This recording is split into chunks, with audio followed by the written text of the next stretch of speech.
Hello friends, সবাই কেমন আছো? তোমাদের সবাইকে জানাই শুভ রথযাত্রা। আর এই দিনকে সকাল সকাল পুজো দিতে চলে এলাম মন্দিরে। তো এই জগন্নাথ মন্দিরটা আমাদের বাড়ির কাছেই একদম। আর দেখছো এই রোদ্দুরের মধ্যেও কত লাইন পড়ে গেছে। তো আমি এই রোদ্দুর থেকে বাঁচার জন্য পাশে একটা দোকানে দাঁড়িয়েছিলাম কিছুক্ষণ। তো প্রতি বছর আমি চলে আসি এই মন্দিরে পুজো দিতে রথযাত্রার দিন, কেন কি সবসময় তো মানুষের পক্ষে সম্ভব না পুরীতে গিয়ে পুজো দেওয়া। তো জগন্নাথ দেবকে এখানেই পুজো দেওয়া হয় এবং অনেকেই আসে এখানে পুজো দিতে।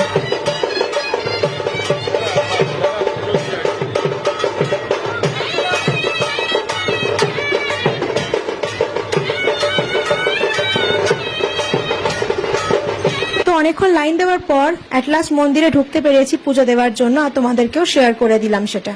পুজো দিয়ে বাড়ি ফিরে একটু চিকেন রান্না করে নিচ্ছিলাম। তো রথের দিন যেহেতু জিলিপি টিলিপি নিয়ে এক দাদা এসেছিল, আর এখানে সবাই দেখো আমরা জিলিপি খেতে ব্যস্ত। তো সব কাজ সেরে লাঞ্চ করতে বসে গেছি। দেখো এখানে শাক ভাজা, ভাত, ডিমের অমলেট দিয়ে একটা তরকারি করেছিল মা, সেটা। আর আমি তো চিকেনটা করেছিলাম, তোমাদের দেখালাম। তো সেই চিকেনটা আর হচ্ছে আমের চাটনি। তো আজকে লাঞ্চে এই মেনুই ছিল।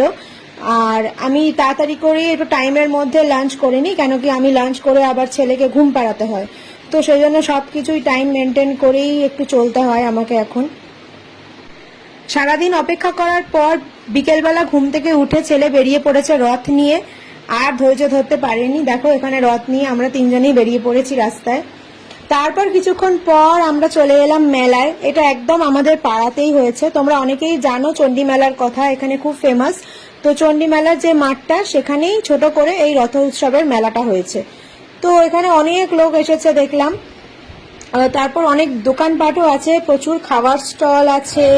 তারপর বাচ্চাদের অনেক রাইডস ছিল।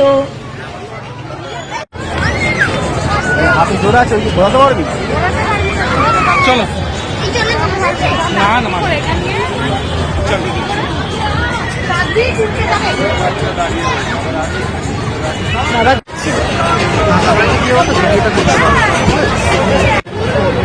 ঝাল কম দিয়ে দাও।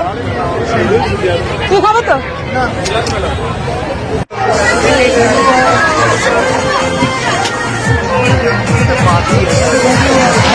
মেলাতে আবার কি হবে?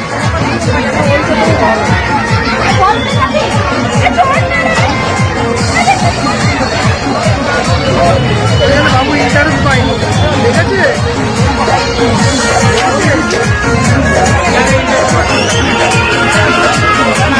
তো এই মেলাটা আমাদের এখানে 10 দিন থাকবে।